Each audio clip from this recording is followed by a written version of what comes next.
Welcome to the All Out Leadership Podcast, hosted by Pastor Eric Lawson, where each episode is uniquely designed to help you live all out by bringing you practical leadership from a biblical perspective delivered in 10 minutes or less. So whether you're a business leader, serving in ministry, or simply looking to grow in your leadership, this podcast is for you.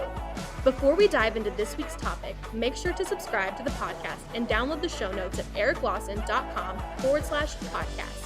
And while you're at it, feel free to share the content on social media. Now, let's join Pastor Eric for this week's conversation. Welcome to another edition of the All Out Leadership Podcast. Today, we are going to be taking an excerpt from my new book, Overcoming Overwhelmed. And I want to talk about one of the hidden benefits of being overwhelmed. And it really comes down to the title, The Gift of Too Much. The gift of too much. There are times that God allows us the gift of too much because we learn some very valuable lessons. There's three important lessons we learn from the gift of too much, but I want to focus on just a little snippet from the life of Moses that we learn why the gift of too much. So we come to the story of Moses. He's delivered 2 to 3 million Israelites out of Egypt, out of slavery. They're crossed the Red Sea. God's done some amazing miracles, but any leader knows you can't make everybody happy. Somebody's complaining about something. Somebody was posting on social media about Pastor Moses and what they didn't like, and he's just being stressed out. He's having to deal with all the conflicts. He's having to solve all the problems. He's the mediator. He's the leader. He's just carrying a bunch of hats, and he's worn out. And so Numbers chapter 11, verse 14, I love this statement here. He goes, God, I'm not able to bear all these people alone because the burden is too heavy for me.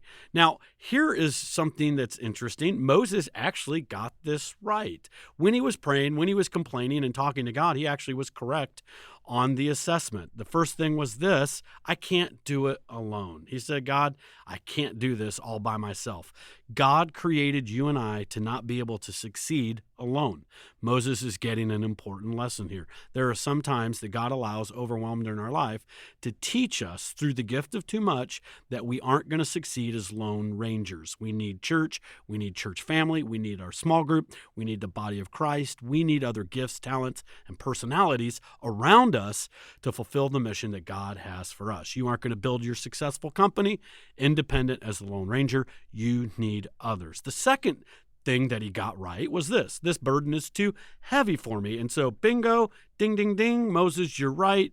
You got that part again. So he got the first two parts right, but his assessment was wrong. And this is often where we miss it. Like when we're talking to God, we're processing our pain, we're processing our problems, we're processing the gift of too much. We actually may be right in what we're saying, but like Moses, we often get our conclusion wrong. So Numbers 11:15, he says, if this is how you're going to treat me, please go ahead and kill me now.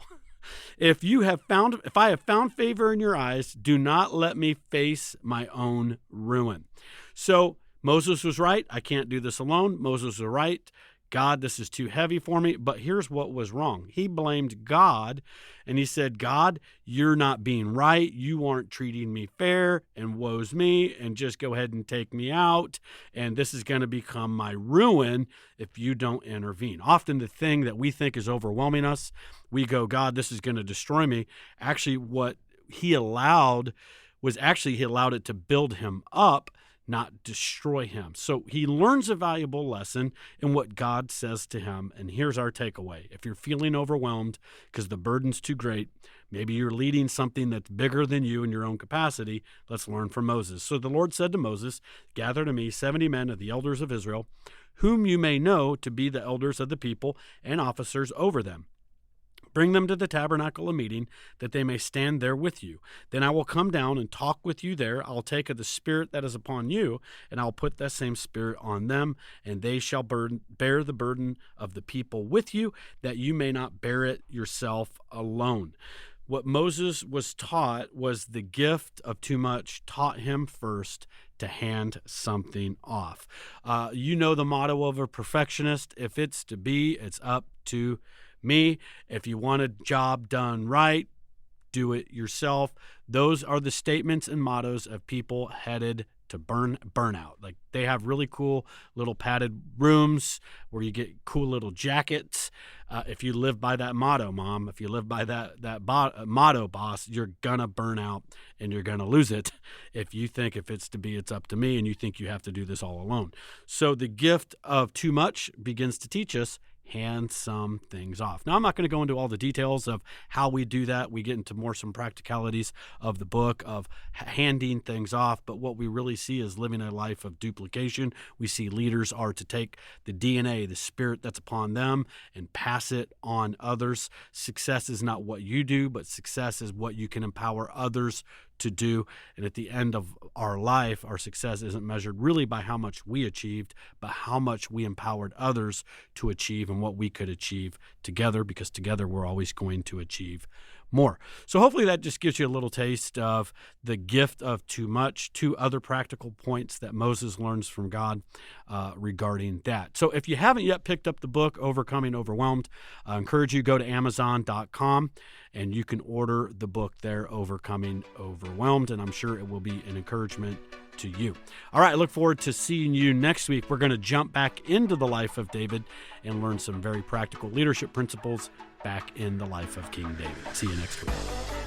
Thank you for joining us on the All Out Leadership Podcast. We hope you gained new biblical insight that challenged you to grow in your leadership. If you've enjoyed this week's episode, we would love your help in getting the content out farther. You can help by subscribing to the podcast at eriklawson.com/podcast and telling others about it. Next week, Pastor Eric will be back with another episode. So until then, we hope you have a great week being an all-out leader.